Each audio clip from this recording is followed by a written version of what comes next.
Hey yogis, welcome back to another episode of How Yoga Changed My Life. This is Mia. And Adrian. And today we have a guest from 12 hours away, it feels like. We're on different times of the time zones in the world.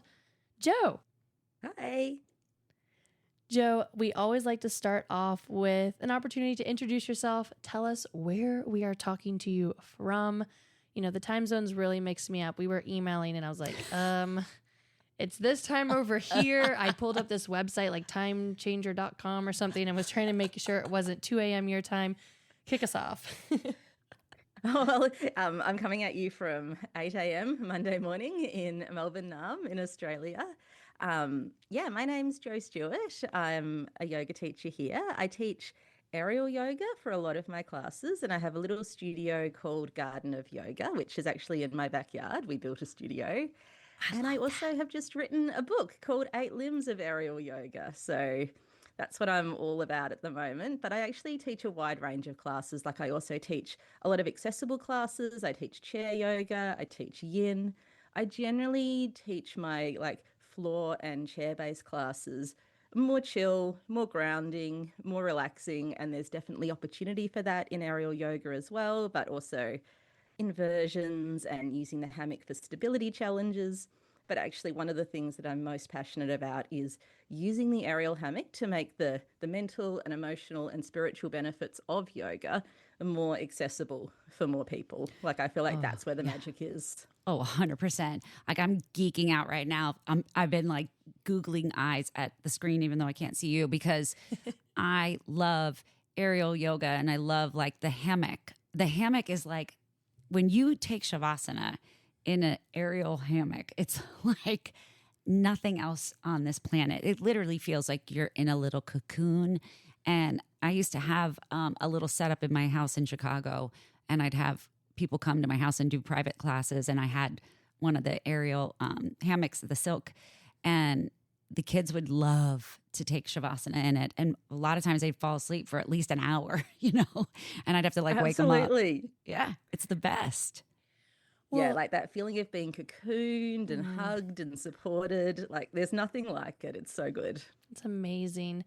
I also can't wait to see pictures of your backyard studio. It sounds beautiful, and the idea of being in nature and having that like kind of immediate connection, that immediacy is really beautiful.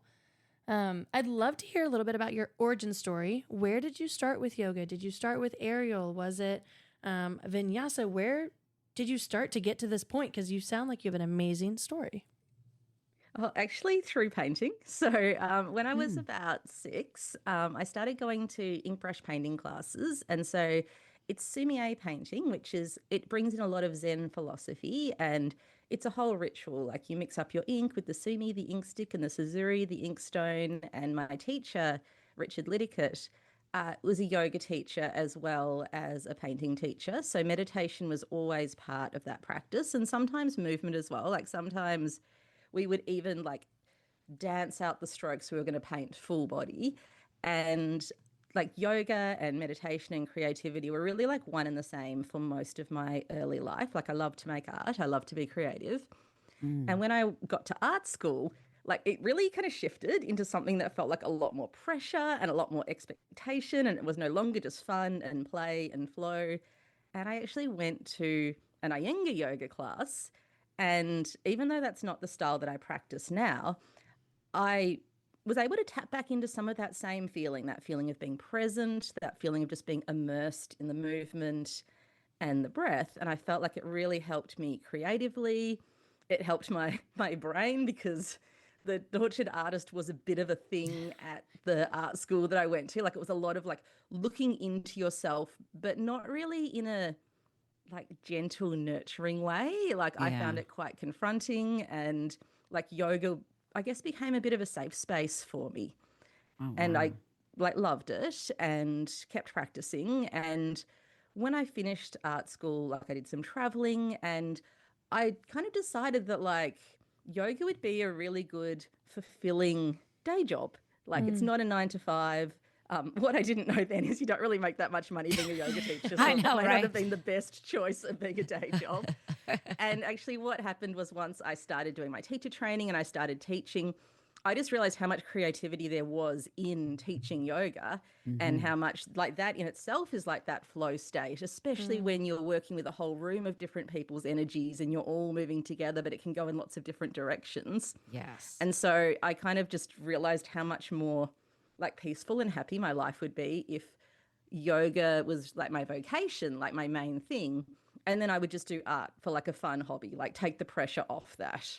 Oh, wow. That's very, very cool.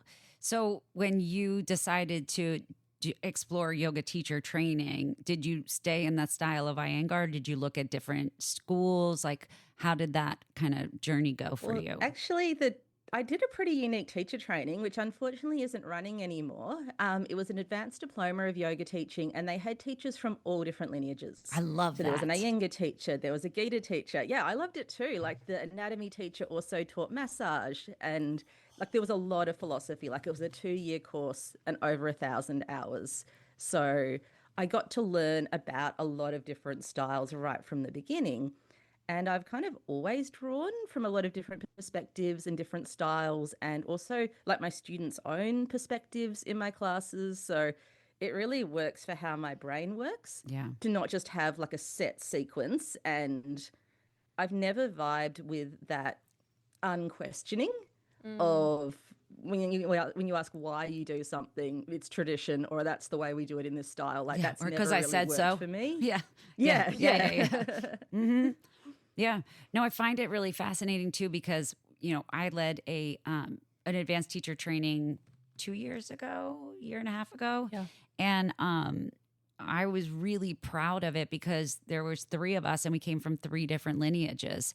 And so we had also explored, our little offshoots of what we were inspired by with yoga, whether it was one of us was really big into Iyengar, another one was really big into Yin, another one was really big into Nidra. So it was like we all had this kind of like little bit of broad depth or broadness, not even real depth really, because I mean, who could we say we're really deep into it, but this idea of sharing just more than one perspective, right? And being able to embrace that, because I think in the US, and I'm curious to know how it is in Australia, but in the US, it's very much it's especially where we are. It's like, are you a cool kid? Are you teaching with your ego? Is the sequence so crazy that it's hard for me to follow? Am I doing a forearm stand within the first 5 minutes of class? Like you get a lot of that show off ego teaching here sometimes. And I feel like that's because we get stuck in our own little paths, our own little worlds, and we don't explore. Yeah, and I feel like sometimes as teachers, we're kind of told that that's what students want. Yeah. And to teach like that. Like I've definitely been told when I was teaching at gyms to make my classes more challenging. Yeah. And I don't even know if it is what students want. Like no, because they I don't can't know do the where it basics comes either, from. right? Like looking around the room in a yoga studio here, maybe 1 out of 10 people are doing Warrior One, correctly in their body. We don't spend enough time teaching the basics of the postures here. At least that's my opinion. Yeah, and if you can do those arm balances and everything, like that's fun to do that in class. But if you aren't there, it's actually kind of frustrating and boring if half the Yes. class is moves that are out of your reach. Yes, that's one thing that always drives me crazy, and I'm kind of I'm very opinionated about it. Is that I feel like we should be very clear and non-judgmental in the way we cue movement in the body, and so being concise and saying reach your arms up, right? It's like that's a very clear, concise way of being. I don't really buy into, and I'm curious if you do, and if you do, we can have a great conversation about it. I don't really buy into the flowery, like lengthening the fingers through the ceiling into heaven. It's like people aren't listening to us. They don't hear what we say all the and time. I actually, I have a lot of neurodivergent students, and I've heard, especially from my autistic students, that language like that is so unhelpful. Yes. Like, just be direct, be clear. Like, I think there's already enough to figure out, especially when the hammock is in the mix as well. Yeah. Like, I actually just try and explain things as simply as I can. And sometimes I might use like a metaphor. Yeah. Like, there's a move where you're holding the fabric And what I want people to do is externally rotate from their shoulders. But what I say is stretch the fabric apart and imagine it's a big stick that you're trying to break in half. Yeah, yeah. Visual cues are awesome. So tell us a little bit more about the aerial yoga, how you got into it. Is this popular in Australia, in San Antonio? I mean, also, I just said Australia as if it's the whole country, right? Is it Melbourne. popular in Melbourne? In San Antonio, we had a studio that recently closed, right? And so we're kind of in a no man's land. Tell us a little bit about your experience with aerial. Mm-hmm. So I went to my first class when I was on holidays in San Francisco. Like, it's one of the things I like to do on holidays, to go on little yoga adventures. Oh, hell yeah. And yeah, it's like a really fun play to experience a new city. So I went with Ryan, my husband. We tried it, and I just like loved it from the beginning. Like, I love the feeling of being in the fabric. And after like walking around on footpaths all day, like your legs get really tired. And that feeling of being suspended, it just felt like it decompressed my entire body. And I was just like, I really need to do this. Like, I want to do this every day. I want to teach this. And at that time, there were no aerial yoga studios in Melbourne, my hometown. So I like went to the mailing list of a studio in Brisbane. And just luckily, like a couple of months later, they ran the first teacher training in Australia. Like, they brought out Christopher Harrison, who is a really prominent American aerial yoga teacher. His style is anti-gravity. And I went to the Gold Coast Olympic Village. So it was like being at a camp for a week after my one aerial yoga class, and did it for 8 hours a day for 8 days. Oh my gosh. And I know, it was so intense. I was going to ask, how was that? That's amazing. Yeah, it was really full on, and that's quite an athletic style. So Yes, it it was is. all physical. Yeah. It's a lot of upper body strength too. A lot of upper body strength and holding things. And I mean, I had a hard time my first like real aerial yoga class.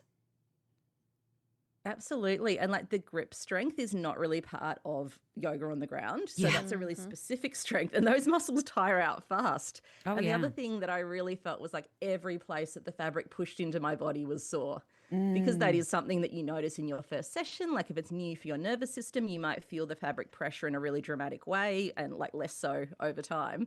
So I was feeling it a lot that week. But then when I came back, I had to build my own studio because there weren't any studios that I could teach at. So that took a while, and I started out engineering my garage. We actually bought our house. Like, we were that was something we were already ready to do, and I understand like what a privilege that is, and it's necessarily something for a lot of teachers to be able to build a studio there.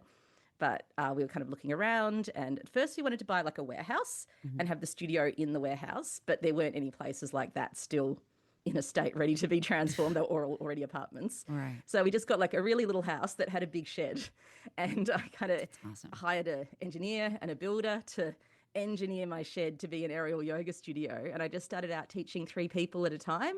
And then over time, like, saved up, got permits, and eventually built a bigger space where now, if it's an active class, I have 6 students. If it's just a like sound meditation session with the hammocks, I have 8 students, because you don't move as much, so you won't bump into each other. Right. And then for my mat-based classes, I normally have 8 students, or sometimes 12, again, if it's more of a like meditation, not moving around too much session. Yeah. But actually, what you're saying about where you are, it's not unusual that there's just one aerial yoga studio in a town. Like, there's only a couple of other spaces in Melbourne, and they're not that close to me. And it's one of my goals, actually, with my book, to like connect more of a global community. Because if there's not other people's classes that you can go to, it's challenging to stay inspired and to kind of have that network of peers that you can talk about things with. And there is a lot of aerial yoga shared online, but it's not really the style that I teach. Like, a lot of it is a lot more circusy. Yeah. And not even that instructional. It's flow videos. Yeah. You know what's really cool is that I work with a woman, her name is Carrie and she has a few different podcasts, and one of them is called The Expecting Aerialist, and then another one that's called The Artist Entrepreneur. And she is a professional dancer. She moved from LA to San Antonio like a year ago. She's a Pilates teacher. She's an aerial silks, lyra, circus, acrobatic, all that stuff. So there's an aerial gym. It's called the Arium. But they don't do, I don't know if they do aerial yoga. I was going to say, because then I was asking Adrienne, well, do they have aerial yoga? Because I have a student at my studio who loves aerial yoga. She has one silk at home and like the rig for it. Mm-hmm. And so she practices at home. But since that studio that I was mentioning earlier closed, she has just, expressed the struggle of finding somewhere to practice. Yeah. So talk a little bit about what that'll look like, connecting these places to practice. What's your vision? What are the steps? I know it's in progress, but what does that look like? And how can, a listener maybe even support that goal? Oh, thank you. So I have started a Facebook group called Making Aerial Yoga More Accessible, and it's for teachers and practitioners. So hopefully that is a way to connect with other people, especially in those situations where, say, one video I shared was a blind aerial yoga practitioner. Oh, and wow. like as a teacher, I've worked with blind people in reformer Pilates. Mm-hmm. So I kind of understand the mechanics of that, but the hammock is so much more fluid and honestly, more things can go wrong. Well, than on the yeah, I was going to reformer. say, like, if I had a blind client in reformer Pilates as well, and I can't even imagine trying to teach her. Well, she's older too, but she was a wonderful student. When you're up in the air, there's no anti-gravity. I mean, there's a lot of trust in both of those scenarios because the reformer is spooky. So then, okay, you're sharing the video. Yeah. Keep going. Sorry. Yes, and that was a lived experience video. So that was that person's own experiences. So I really want to do more of that type of stuff, just create like a resource where everyone can come to and like a place where people can ask questions if things can come up.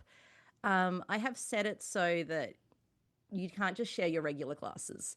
Like you can share trainings and workshops and retreats if it's specifically about the goal of making aerial yoga more accessible to more people. Mm-hmm. But everyone in there is usually a teacher. So if it's everyone's regular classes, it will just be full of ads. Right, so I've kind of set that parameter. Yeah. And I've like interviewed quite a few people from different countries and different backgrounds in my book as well, just with the goal of shining a light on what they're doing. Mm-hmm. Because I don't even know how you find other people, like, especially the way that the internet and the search engines work today. Like, you're not in the algorithm. Just Googling aerial yoga, it's not going to take me to other studios. Like, it's going to take me to AI articles. Yeah, exactly. So, exactly. Yeah. No, it's so true. And it's like, it's so frustrating when, we're in the service business. Like you said, when I became a yoga teacher, I didn't know that I wasn't going to be a millionaire. I didn't think about it. It's not a very highly, paid career path to go into, but we're in the service business. So that's kind of the handoff is, we live to serve. But my question for you is kind of like when you started you did like the Iyengar, and then did you do aerial yoga training after Iyengar? Oh, yeah. So quite a long time afterwards. So I've been Gotcha. teaching yoga for about 20 years. And I think I was probably already teaching for maybe 5 or 6 years when I started doing aerial. Nice. Okay. And then as far as like your husband, because you both have a podcast together. So can you tell me a little bit about that and kind of how you guys met and how you got your husband to do yoga? Oh my gosh. So it was a very long life story. So we met at a friend's son's first birthday party. And at that time, he's still a web developer, but he was interested in yoga. And sometimes we'd go to yoga classes together. Like he'd done yoga before he'd met me. But actually, he got stomach cancer. He had a total gastrectomy. He had his stomach removed. There was a time when we actually thought it was a terminal diagnosis, which was it was a couple of weeks between two different tests, between a CAT scan and a PET scan, where something showed up in his lung that was nothing. But after all of that, and then I think maybe he kind of had a sense that he wanted to do more than web development. And he really like leaned on yoga practice and yoga philosophy through those really intense times. Like we went to a lot of classes together through those times.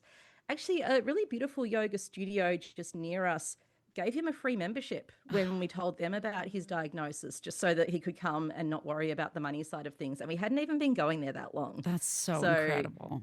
That's a Yeah, kindness it was of a a really yogi. beautiful gesture. Yeah. So how did he find out And that he had stomach cancer? Like what kind of he symptoms was do you just doing get? really smelly burps. Like that was the only symptom. Really? Yeah.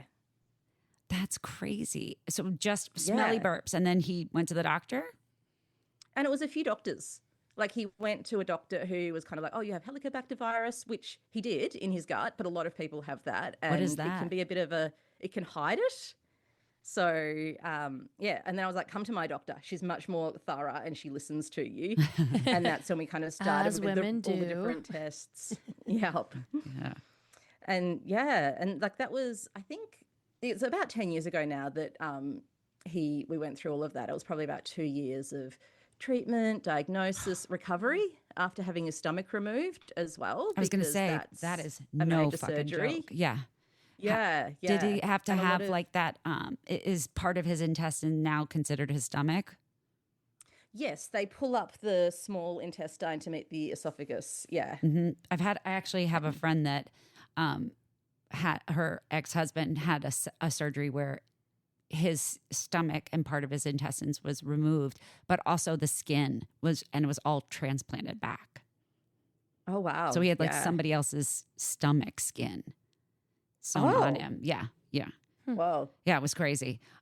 Yeah. But then was he practicing yoga with you at the time then? Because you said this like 10 years ago. So you've already been teaching for 10 years. So you had a good practice. Yes. And we'd often go to yoga class together. And then after all of that, he decided to do his yoga teacher training. And like I was already like running the home studio as well at that time.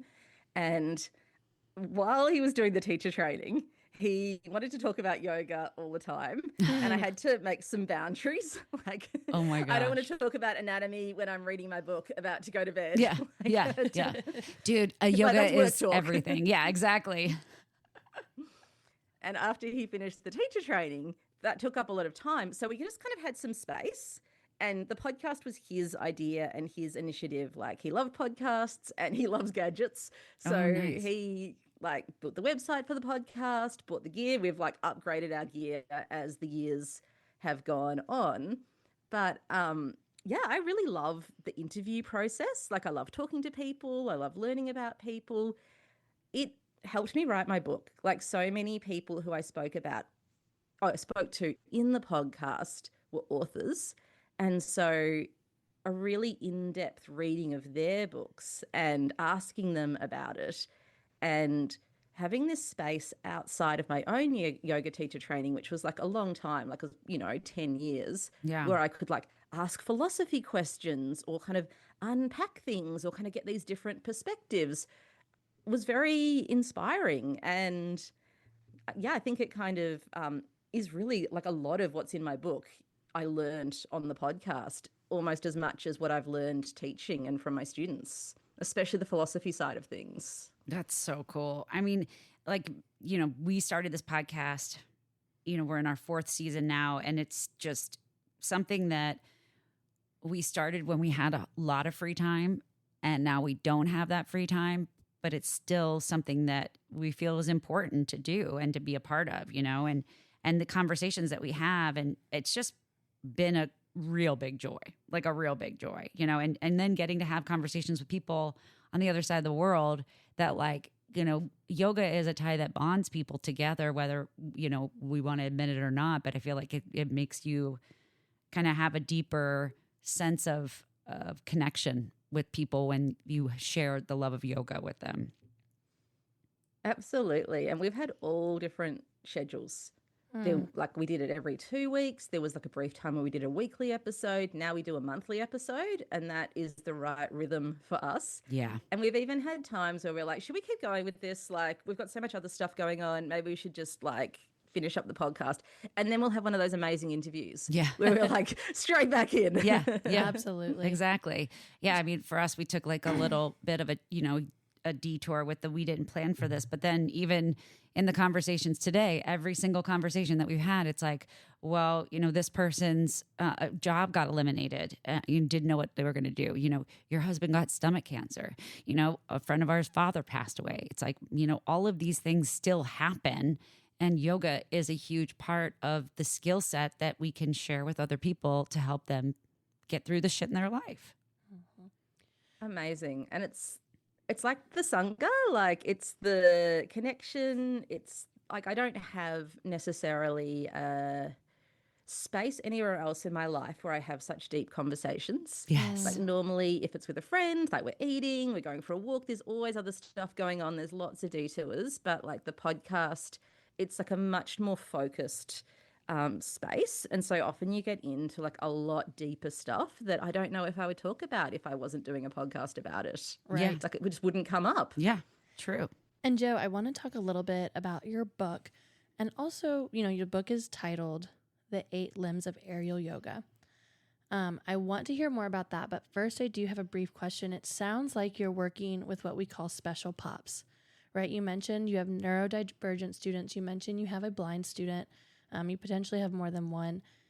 How did you get into a space where you're not only doing a very specialized type of yoga, aerial, but you're working with these special populations and, I mean, really building a lot of trust to do such a, I mean, literally elevated off the ground practice with these students?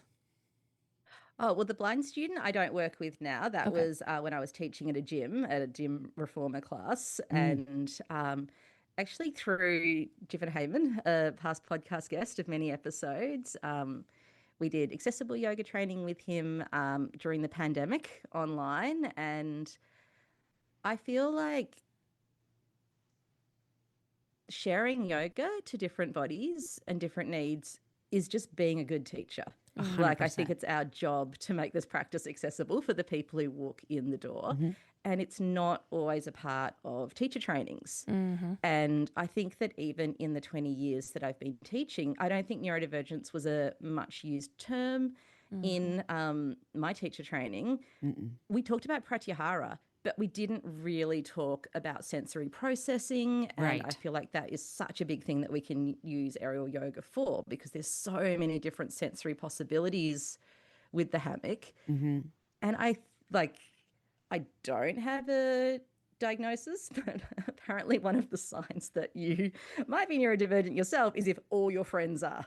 And most of my friends are. So I kind of vibe with different brains, different points of view, creative people. So I think maybe those are the people who I draw to the studio as well. Like it's not necessarily a quiet studio. Like there's space to be yourself. I love that. You know what? That makes me so happy that you said that, because one of the places that I was privileged to work at in Chicago was a nonprofit called Opportunity Knocks. And it was all over the spectrum of different abilities of these students. They were usually like high school age up to about 30 years old. So this nonprofit would help them with like after school jobs, learning how to cook, learning how to do, you know, gardening and different skill sets.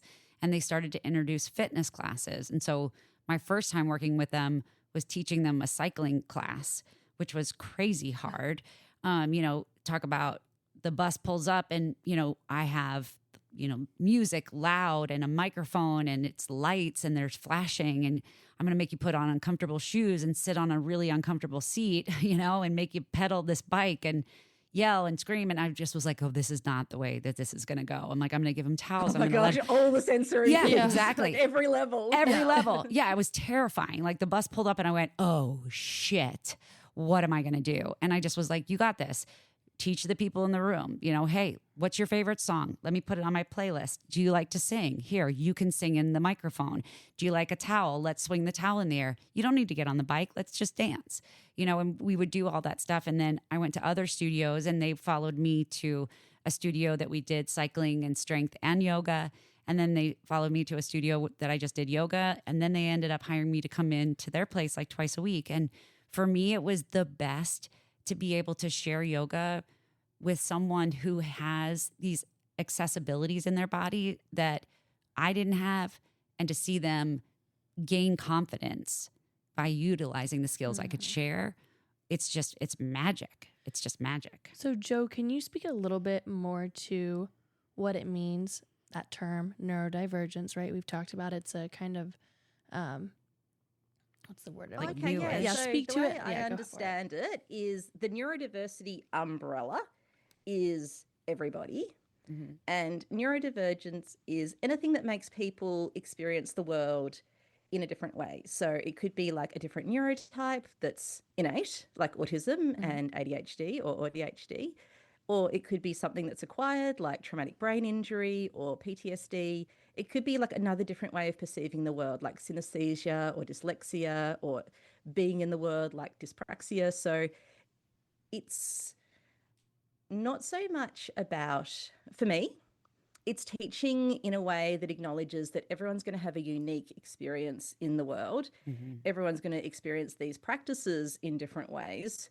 So there's not going to be one thing that works for everybody's body and everybody's brain. And I'm not going to know what each individual is necessarily going to need. So my job is more about asking the right questions.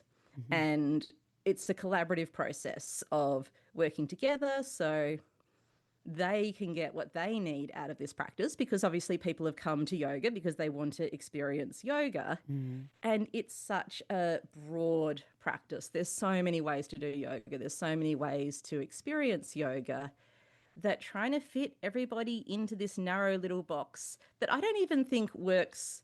Like, there is a term neurotypical, Right. but what even is that? Like, we all have Right. different brains Yeah, anyway. yeah, exactly. And especially with things like the sensory stuff.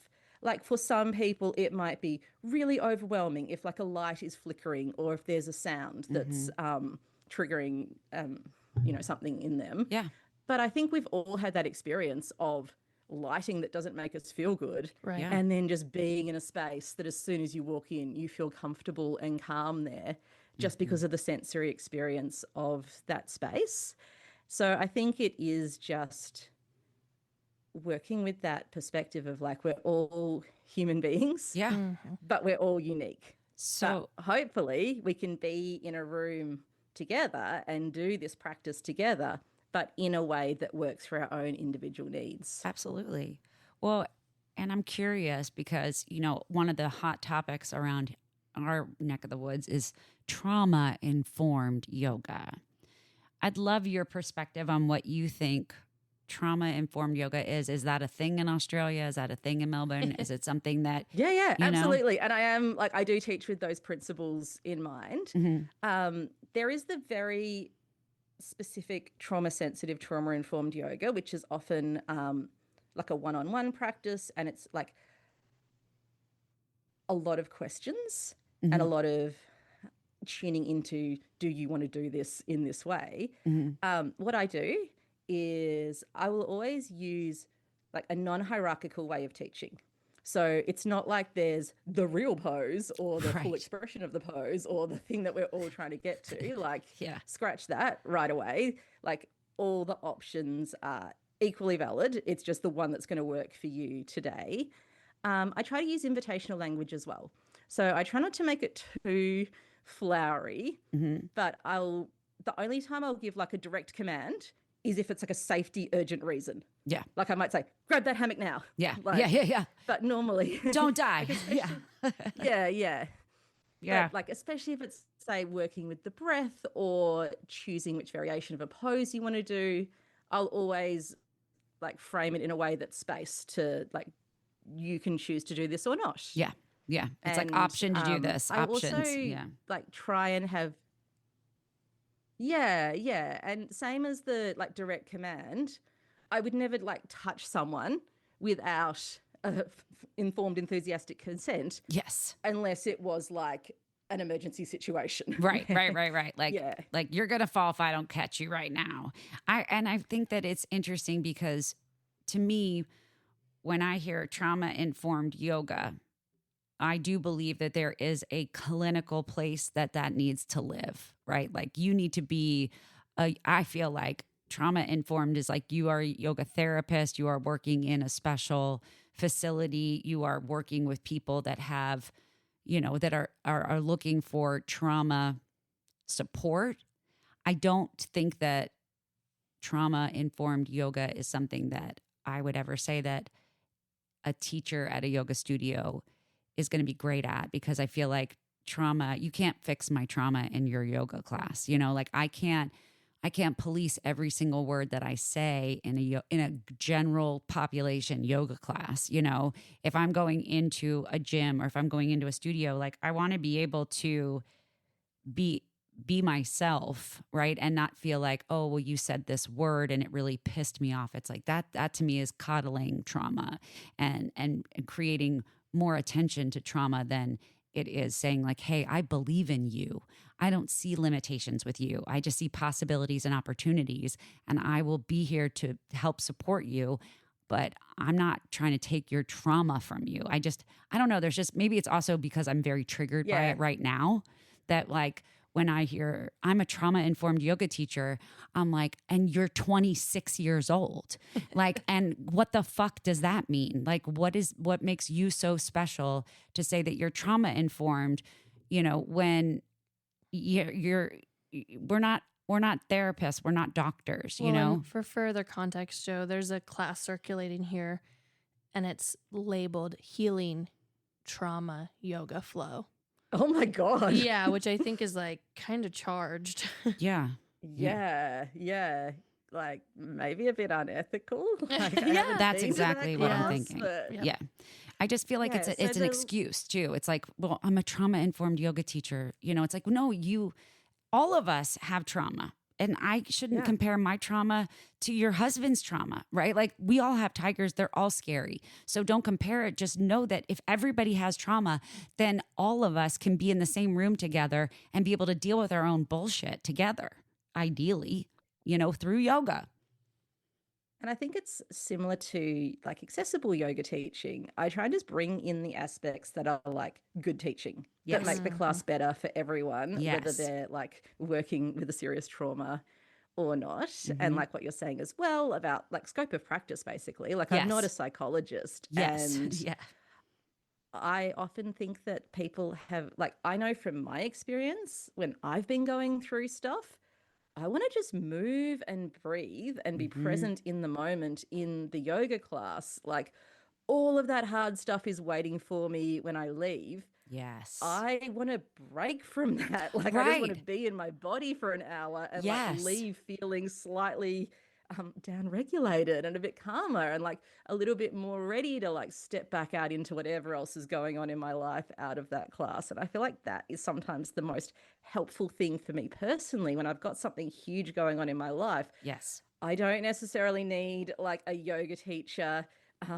digging me into that in class where I've maybe just come for a bit of breathing space. Right. That's exactly my point, Jo. That's exactly my point. It's like, why are we trying to be something that we're not? We are a yoga teacher. We are there to co-create an experience so that they can learn how to alleviate their own suffering, period. Right? Like that's how I feel about it. And I feel like, you know, the fact that you're talking about the neurodivergent community and being able to service and support them with accessible yoga and giving them the aerial yoga.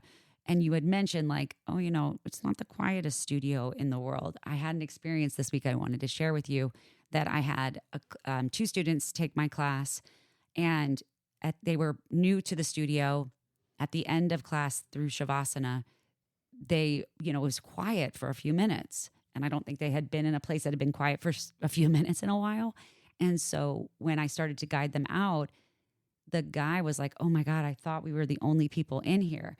And he said it to his yoga partner and they both started to crack up laughing in the middle of like Shavasana. And I was just like, I know when I've gotten the giggles before and that kind of little silly joy that you get from that, but you know, it's like super inappropriate. It wasn't a packed class. There was only a few people in there. And I just remember like, I just kind of giggled and I just kept going. Cause I was like, at the end of the day, like, I'm going to let you have your giggles on the mat. You're not bothering me and you shouldn't be bothering anybody else, you know? But like you were talking about with the neurodivergencies, like you will have people that are going to not be comfortable in stillness or not be comfortable without, you know, verbalizing things. Right. Actually, one of my students has given my studio community a beautiful gift with that. Like part of what they do for their self-regulation is they make stim toys with beads. And we've just got like a little dish of them in the studio, all different colors, and they don't make sounds. but they are a little something that if you are not comfortable in stillness and having like something in your hands that you can feel and you can touch and you can play with, like helps you be present and be relaxed. Like that's just another little resource, I guess, that Yeah. we offer to be like, we all relax in different ways. If stillness isn't for you, it's actually a really nice thing about doing Shavasana in the hammock as well, because you can gently move in the hammock. If you get uncomfortable, you can roll over. And it is a little bit more distracting for other people around you on a mat Yeah. versus when everyone's in their own little cocoon. It is that balance of you want everyone to have the space to be who they are. And like, I'm with you. Like, I think Yeah. a bit of a giggle in class is totally fine and joyful. And often everyone will just, Yeah. start with it. But if you are someone who just like has a really hectic outer life and like needs calm and space and quiet, like I understand that people do come to yoga for that as well. Yeah. So it is that, it's that balancing act. Yeah. And it could sway in either direction depending on who's in the room on the day. And Exactly. just the vibe of the class. Absolutely. Yeah. Well, and I like the fact too that you've got a smaller space where you're having 6 or 8 people. Like you're not trying to be yoga for all. You're being there for the people in your community. How long have you had the studio in your at your place? I think about 12 years now between both spaces, That's the little space and fantastic. the bigger Amazing. space. Yeah. Okay, I want to hear more about your book. Yes. I mean, just very, curiosity wise, I want to know about your writing process. How did you make this decision? How did you go about it? And then also just the content. If, someone is looking to pick it up, what are they going to learn from it? So a lot of it came from like a lot of aerial yoga teacher trainings are quite short and they just focus on the moves and the hammock. And I feel like if we're going to be calling this aerial yoga, like it can't just be the asana. Like it has to be all the other aspects of yoga. Well, I shouldn't say all because I couldn't put all aspects of yoga in a book. So True. as expansive as I could be, and also to share everything that I've learned over my 15-ish years of teaching about working with different people, sharing their own experiences, hopefully to equip like a new aerial yoga teacher who've maybe just finished their training to have a little bit more to draw from and to come back to. So it's kind of like a helpful friend because there's, maybe you don't have a more experienced aerial yoga teacher near you who you could go to and talk to. So hopefully like the book could help to answer some of those questions. I also, I think initially Ryan was saying to me, like, you should do a teacher training. And that felt super daunting. And even the manual itself felt like such a massive work mountain to Yes. climb. And a bit of a reframe in my mind of like, oh, what if instead of like doing this whole thing, I wrote a book? And it could be like a textbook if I did do it much more of a creative project, which I was excited about, versus just everything else that goes into a teacher training. And like a lot of it was like reading other people's yoga books, and especially Donna Noble wrote Body Positive Yoga. We've spoken to her on our podcast a couple of times, and just something about her book, like she had a lot of other different perspectives in there. Like her tone was like non-fiction and professional, but also kind of conversational and easy to read. And like reading her book made me really feel like, oh, like maybe I should write a book.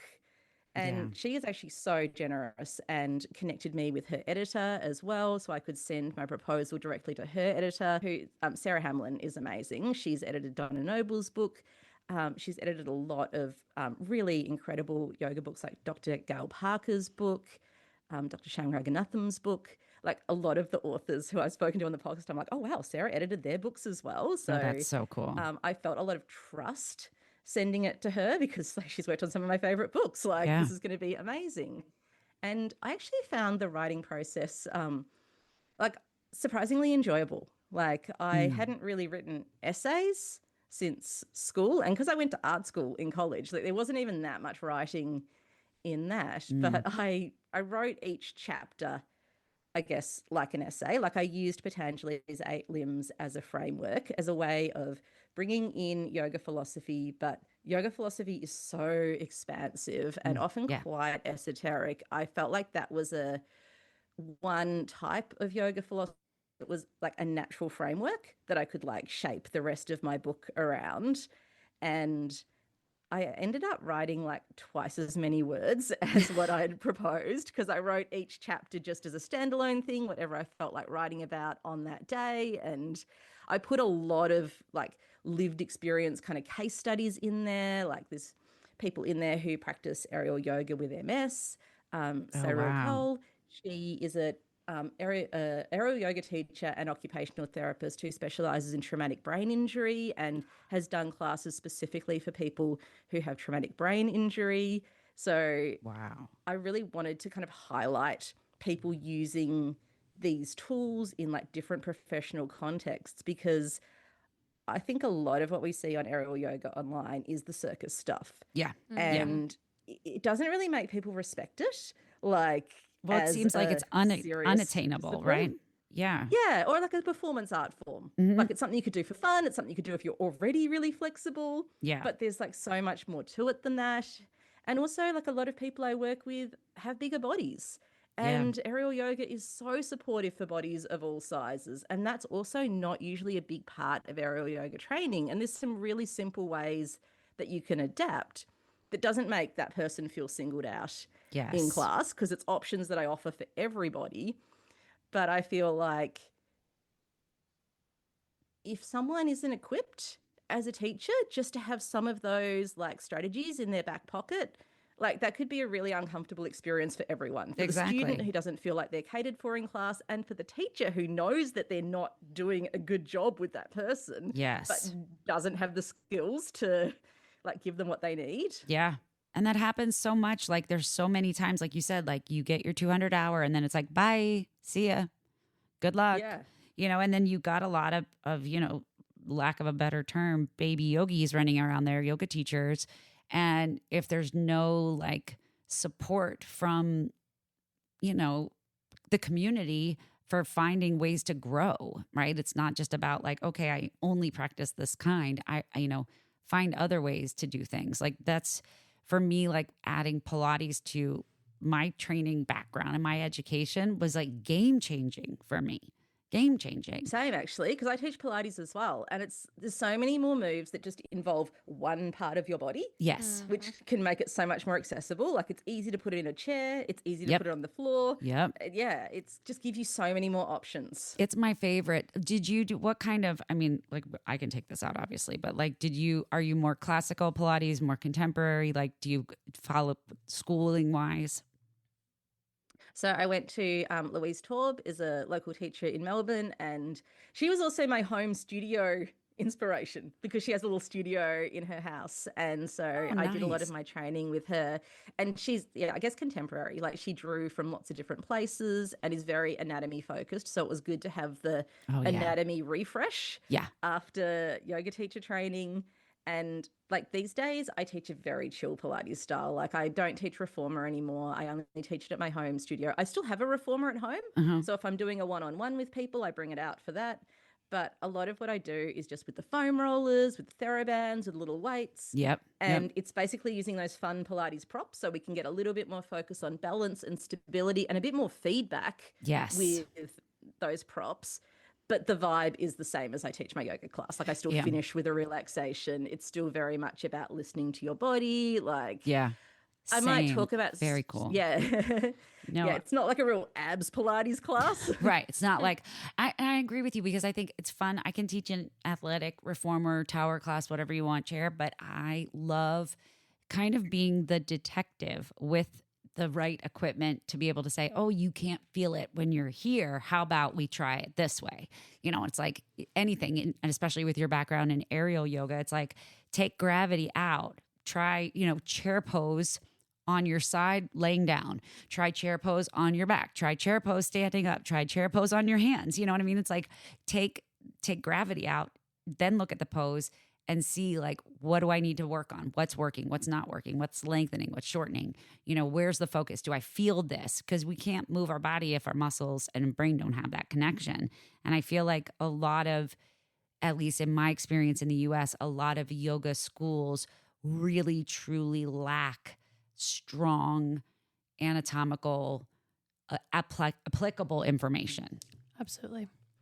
Yeah, and I think the whole focus on like where do you feel it and where do you feel working is so much more helpful than like Look they like don't this. necessarily use a lot of anatomical terms and like, Latin names for muscles. Like I don't want to bring people into that intellectual brain, but I just Yes. like I want them to be able to get the benefits of the move and like what you're saying about being able to take it on lots of different angles, lying down, standing up, supported by different bits of equipment. I think that headspace in teaching has absolutely like flowed back into my yoga classes and my aerial classes of just being like, all right, this is the thing that we're working on. Like, how can we arrange things so that you can feel that and get that benefit in the way that works for you? Yeah, and it's almost like Iyengar, was kind of like the first of like the kind of stylistic of let's look at anatomy, and instead of saying like, well, the pose is this and you need to look like this, it's more of what's the intention of the pose, what does the pose feel like, and how can you embody the pose today? Because tomorrow it's going to be different and yesterday was different. And so it's like not thinking about, like you said earlier, this end all be all goal of perfection in a pose. It's like, how do I get my students to get out of their heads and stop thinking about what they think they should be feeling or think they should be doing or look like, and instead answer the question, where do you feel this? Do you feel it in your legs? I feel it in my neck. Okay, that's probably not good. Let's reset, let's try something else. But it's like giving them the ability to answer the question for themselves and move the way it feels good in their body. Movement is in the US, and I'm sure you went through it too, is, I got to kill myself in order to be fit. I have to, bleed out my eyeballs and sweat through my clothes in order to be, fit and healthy. It's like, no, I've actually learned I got to slow the fuck down more. Yeah, like movement shouldn't be a punishment. It should be something you enjoy and something that makes you feel good.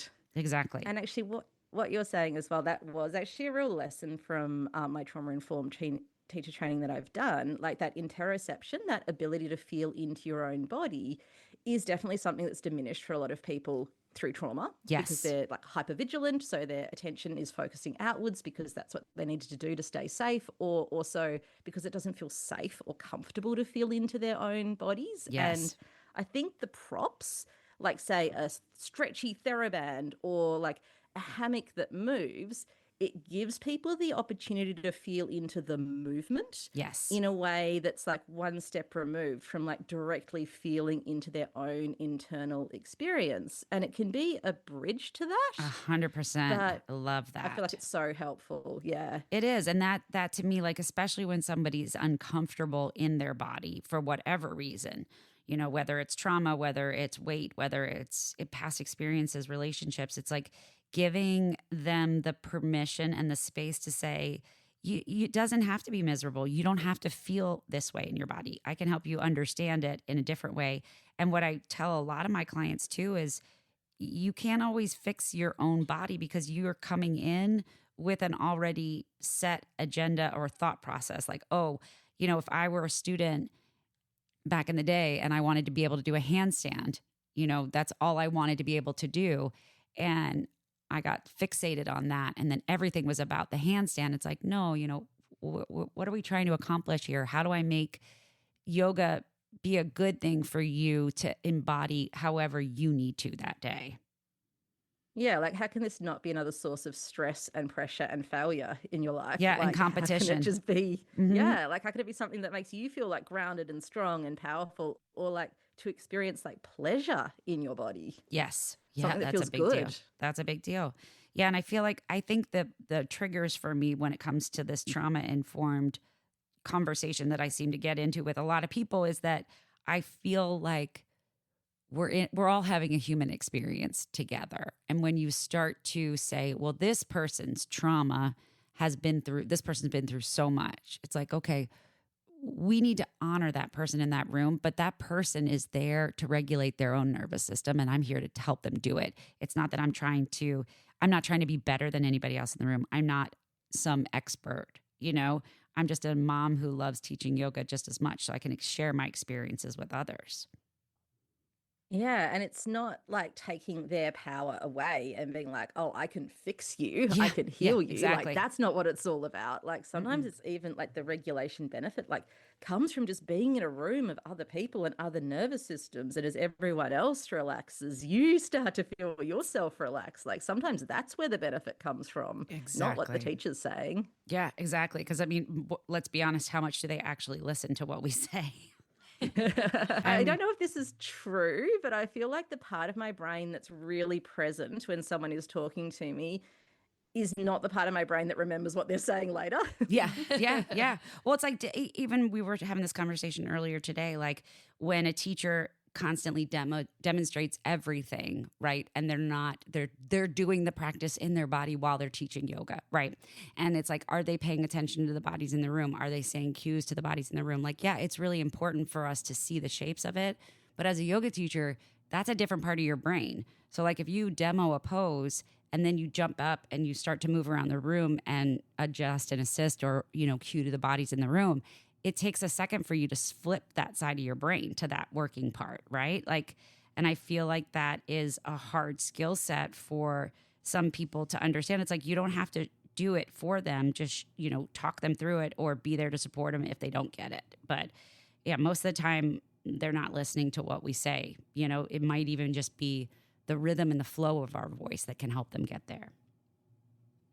Yeah, and some people's brains don't take in audible instructions that well anyway. Totally. Like, I think it's like I try and do all the things, like explain it with my words, show with my body, and if it's at all possible, do a foundation where people can feel into, this is more an aerial yoga thing, where sometimes it might be a more complex sequence where each step along the way, feel into where you're at. Where's the hammock?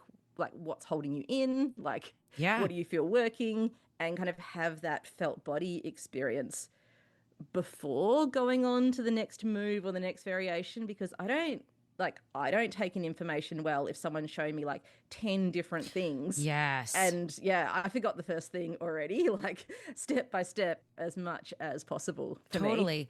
Well, and like you said with aerial yoga too, like if you've got a prop that's moving in your way. So as a teacher, your movement through the room has to be kind of intentional. First of all, you don't want to get somebody kicking you out of the hammock, right? Or, not being able to see you. So they're trying to crank their neck around to see what you're doing or to hear you better, and I know it moving into those different, more complex, like I took an aerial yoga class years ago in Pensacola, Florida. It was like the best experience ever. And it was very much like another person and me in the room. And we were doing this pretty complicated, put your arms in this way so that you could, it's like a flying bat kind of thing, right? So you're like, oh, yeah. I know exactly what you mean. Yeah. So it's almost like you're flying through the air like a bat. And it's very complex to get into it. But then once you get into it, it's like, whoa, but getting someone there, you have to be impeccable with your words and your movement. Yeah, you have to have it really clear in your own mind to share it to someone else who doesn't understand it. Yeah. I mean, and especially from like a cueing perspective, like that just takes a greater skill set too. I mean, that's really difficult. I feel like as well as like left and right's already tricky for lots of people, but left and right upside down is like well, and not helpful usually. Too, like when you're teaching Pilates and they're laying on their back or they're on their side, it's like then the whole world is upside down. So teaching aerial's got to be exactly the same. So now that you've written this book and you've had it published, like what has been the feedback? I mean, the feedback has been really beautiful and really positive, but the feedback has all been from people who already know me. So I have yet to receive a review from it's just out. Good. So, when did it get released? It's a bit tricky, actually. So April 21st for US and UK, but basically because of the war, Not a lot of printed copies have made their way to Australia yet, and they probably won't be here till mid-August, which That's is so ages. And frustrating. I know, but I mean, like, people are dying, and like, it's such an intense thing happening in the world. I feel like, okay, my book's delayed, but like, whatevs. Yeah, Like, yeah, this yeah, is yeah. Right. horrible Exactly. for everyone. Yeah, Yeah. yeah. It has made it a little bit weird promoting it though. So I'm like sharing about it online, and like I feel like I need to do that because it's out in Yeah. most of the world, just Yeah. not so much my home city.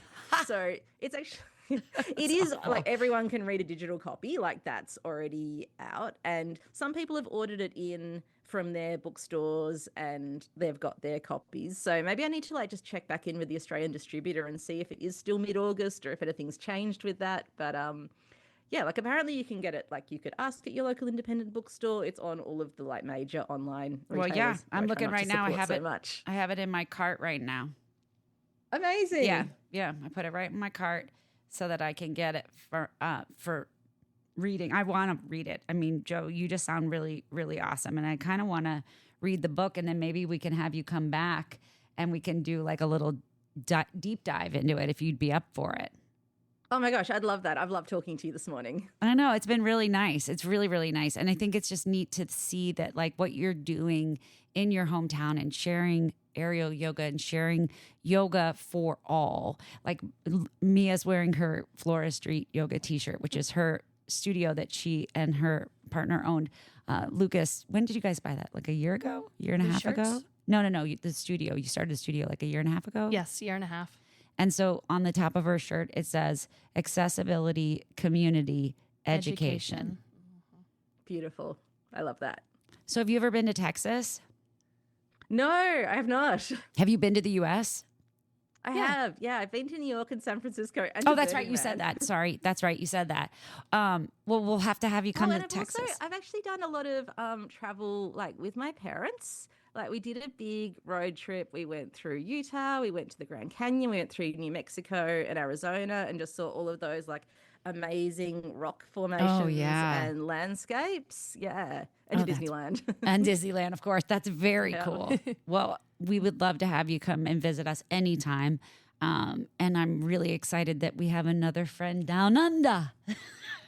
Please come and visit me as well if you ever make your way to Australia. I've Yes, been we would there. love that. I've been to my dad lived in Perth for I think almost 20 years. And Oh, wow. yeah. Yeah. Yeah. So I flew through Melbourne, but I did not get out of the airport.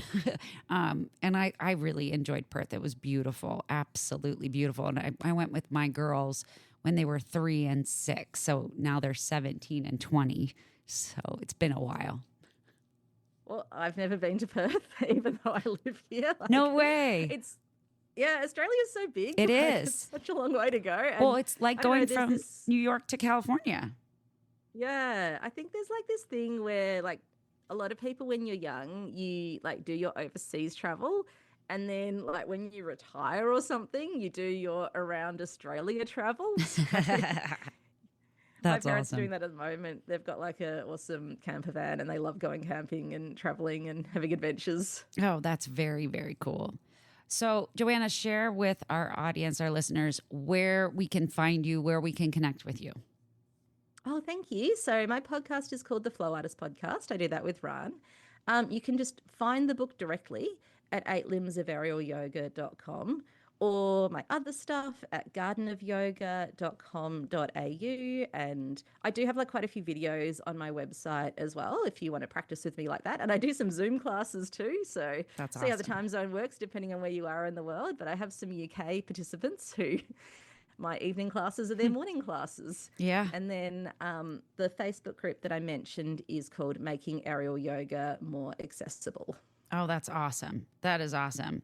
I think that what you're doing is amazing. And I'm so grateful that we got to have you on the show. And I can't wait to have you on again. We'll do our yoga book club. And I just ordered it, so it'll be here Tuesday. Oh my gosh, amazing. Thank you so much. Thank you so much for your support. And I'm super excited to talk to you about the book. I'd love to know what you think. Yes, for sure. So let's keep in touch, keep the conversation going. And then can't wait to talk to you more. And then tell your husband we said hi. And maybe he can join us next time too.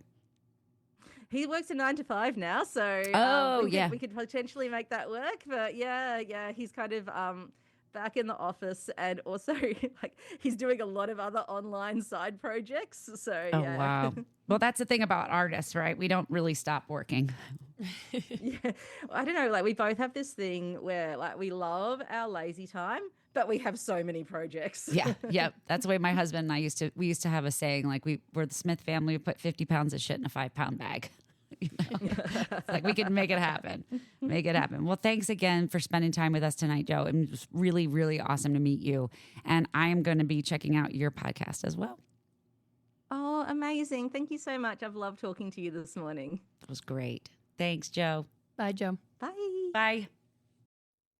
We had so much fun talking to Jo. She's amazing. It took a lot of coordination to try to figure out an interview with someone in Australia. It's not our first time, but that is a whole different world, It's literally. It's literally like it's girl math. No, it was Mail. pull open a separate tab and please give me the answer. If it's this time here, what time is it there? I will tell you a trick that I learned when my dad lived in Perth, though, is Okay. on your Apple phone. You go to the world, like you go to your clock and then the Smart. world, and then you can press plus Melbourne, Australia. That's smart. Which is probably what we should have done, but It's okay. Too late now. Yeah, exactly. I did it for my summer travel in terms of like being in Germany. That was really, really helpful. But beside the points, we had so much fun talking to Jo. She's What amazing. stood really. out to you, Adrian? What I really enjoyed about Jo's interview and what we got to talk about was how she is making yoga accessible for all. Agreed. It stood out to me a lot, inspired me a lot. I could relate to it a lot. Yeah. You know, you've just heard my big life update. Obviously, Flora Street Yoga has closed. If you didn't hear it, go back to the last episode. But that was a big focus point for FSY as well, right? We wanted it to be financially accessible, physically accessible, and I mean, geographically accessible, right? When we Exactly. talk about San Antonio, we were the only studio, if you want to call it the South Side, right? We were about to move even further onto the South Side before we ultimately closed. Yeah. And that location was important. Yeah, it was. And I think the thing that speaks volumes is what you were able to do in that space in a short amount of time. You were there for a year.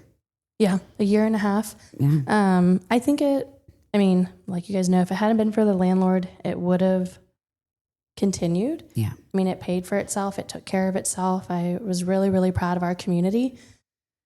Losing the support that we had originally from the landlord made it tough, right? Yeah. When you want to double our rent, that makes, and in that short period of a time, in a 1 month notice, it just wasn't doable No. unless we wanted to jack up our prices, which we didn't. Right. Right? Because again, that financial accessibility was important. We tried a few different things during our time, right, to keep it financially accessible. We ran occasional sales on class packs, right? We had the lowest monthly unlimited membership in the city. We also played with this $1 at the door for the first of the month. We did that for a year. It's not something I kept, but if you're someone who's like, how do I offer financially accessible yoga, and you have a studio and maybe you're looking for ideas, it could be something that works a little bit better in your community, which was just $1 at the door, $1 cash app. We played with it in terms of like getting people in. We just found that our teachers weren't necessarily promoting it or like pushing it for it to be instrumental, right? Or to be impactful. So we ended up not keeping it after a year, but we did find some people that way. Yeah. Well, I feel like too, it's giving people the opportunity to try something new for a lower, entry. Right. Value. Low risk. Yeah. Low risk. risk. Exactly. Yeah. It's like, okay, if I wanted to go and try a brand new yoga studio and I didn't want to have to pay their drop-in fee of $35 to $50. Oh my God. Yeah. I mean, some of these other studios, it's $50 drop-in. yeah. Like, what are we doing? Yeah. It's yoga. It should be for everybody. Yeah. Literally. And I think that was one thing that I loved about Flora Street, is that you had a space and a place for people that was very welcoming.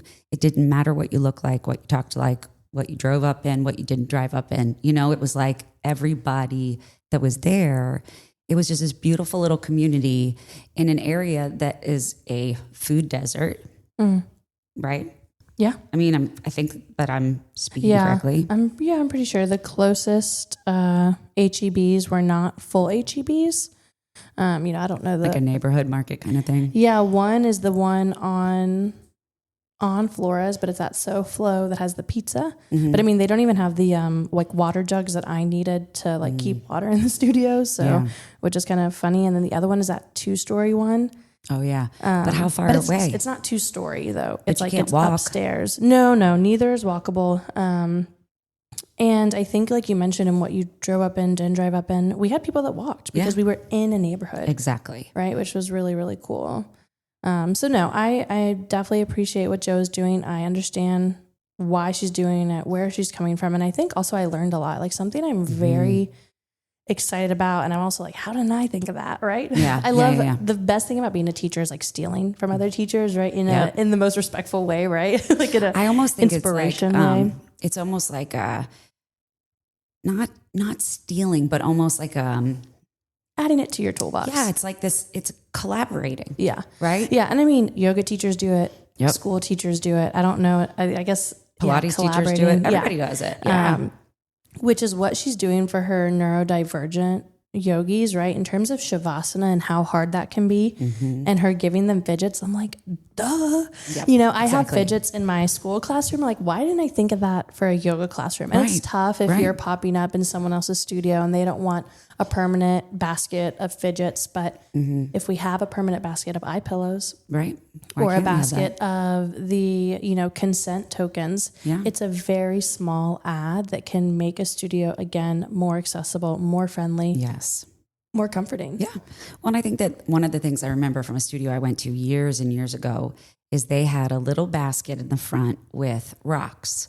And then you could take a paint marker and you could write a word on the rock and then put it back in another basket so that people could come and take one of those rock words, those affirmations, and put it on their mat during their practice. I love that. Like, how cool is that? Well, and then even worry stones.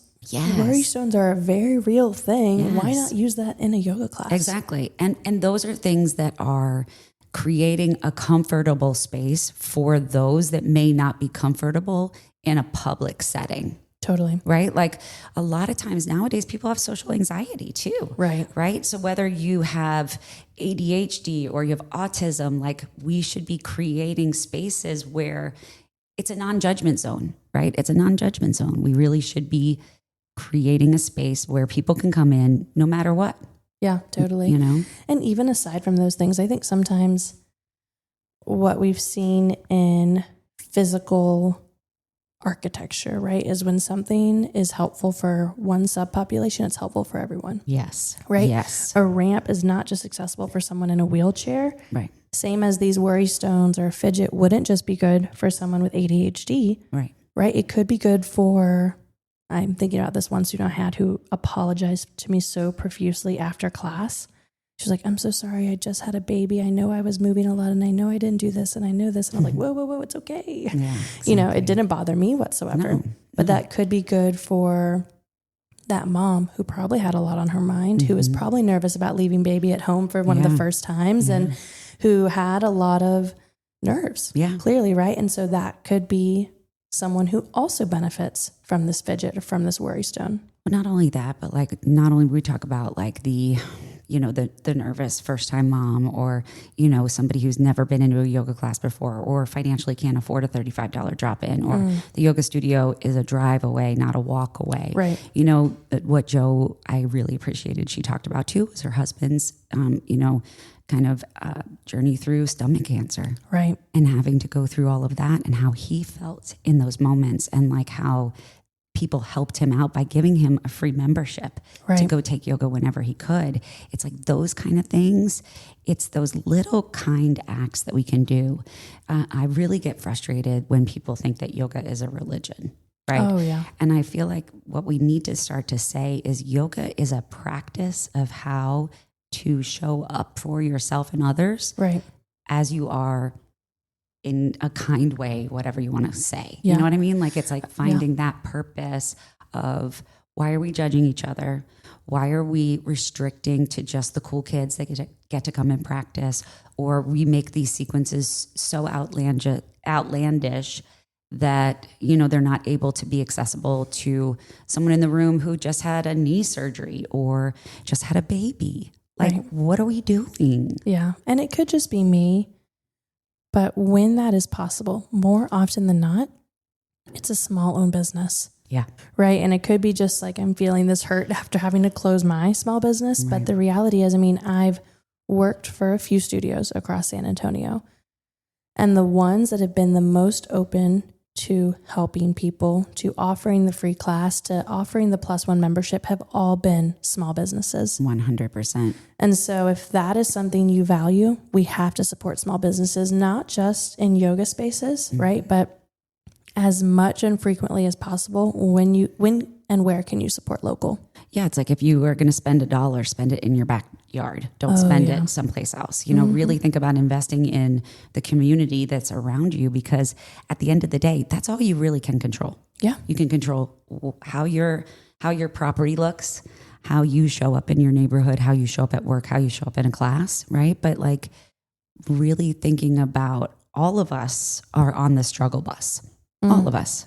So what makes a neurodivergent person different from a new mom or an advanced yogi, right? We're all going through shit in our lives. So I found it really interesting too, having that trauma-informed conversation with her, because Jo was like, hey, I think it's a little unethical to have a healing through trauma regular, you know, general population class. Yeah. Like that is, in a way, what are you promising to people? You're not somebody special. Like, you're not a doctorate in psychiatry or psychology or, you know, human anthropology, development, sociology, any of those things. But yet you're coming in as this yoga trauma expert. And I just don't like those words together. Yeah. And I mean, for general population. No, totally. I was going to say it's virtually impossible to do, right? It's virtually impossible to do in a public class. And I think there are tips, tricks, tools, right? Even the basket of fidgets makes the class more accessible. It considers a population that's probably not typically considered.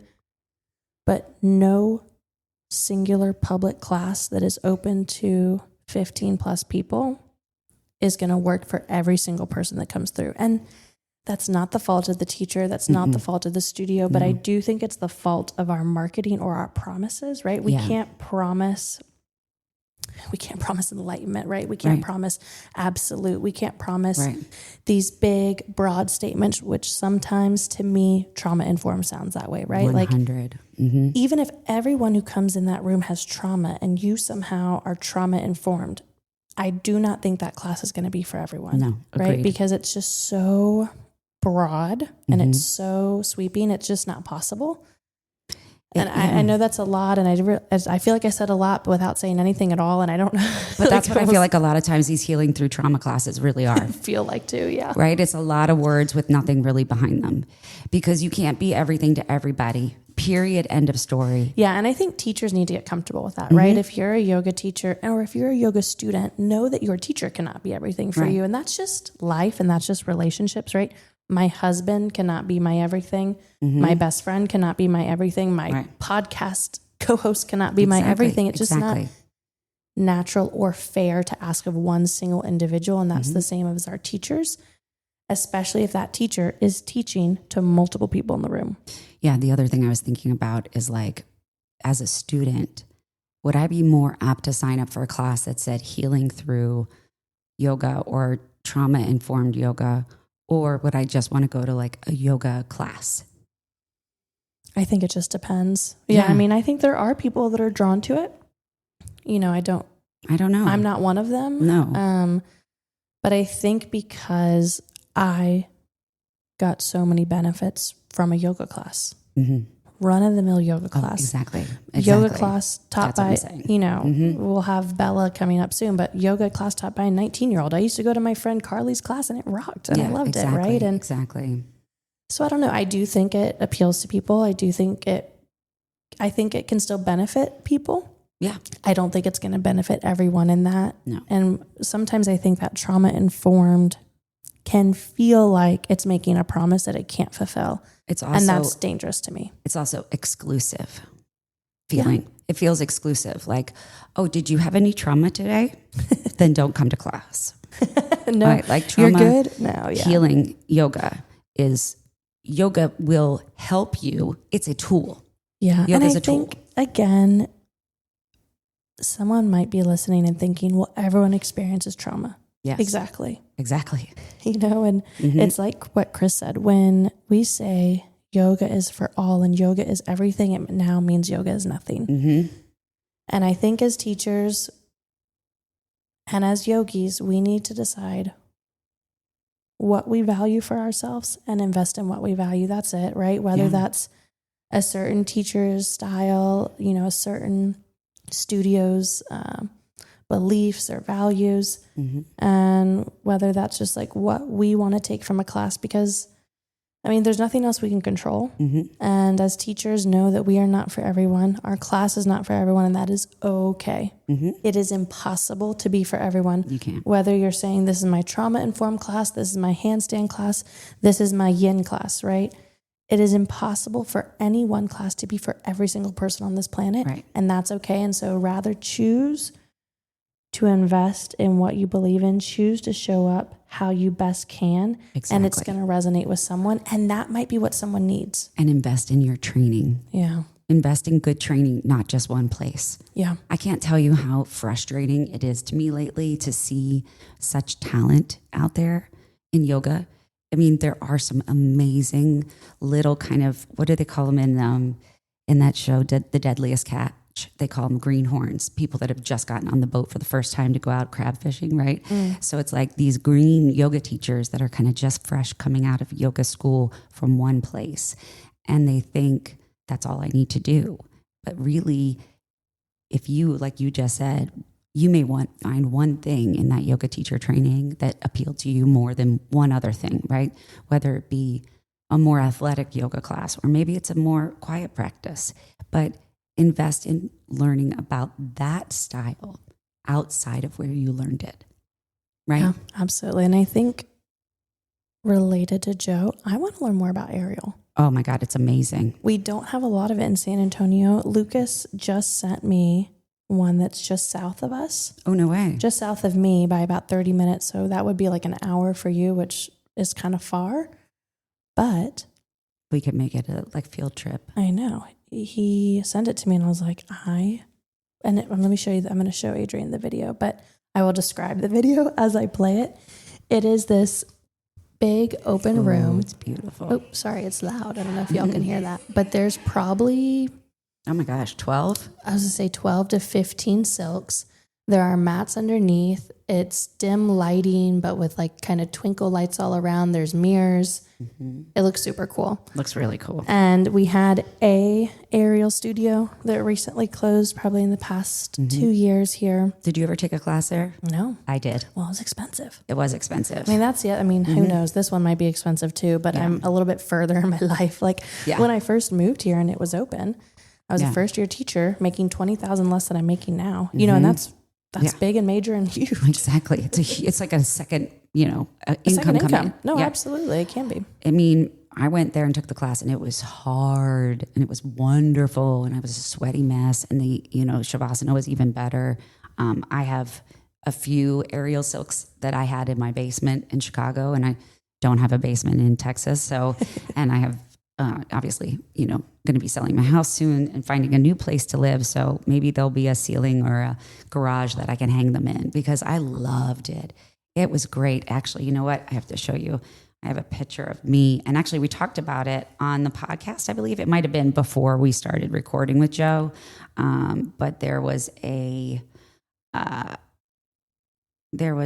yoga studio in Pensacola, and they had aerial yoga, and I got to take it down there and do this like crazy, ridiculous pose, like wrapped up in the silks. And it was so fucking cool. I loved it so much. It's funny because the studio that's 30 minutes south from me is a small little town, right? It's not San Antonio anymore. Right.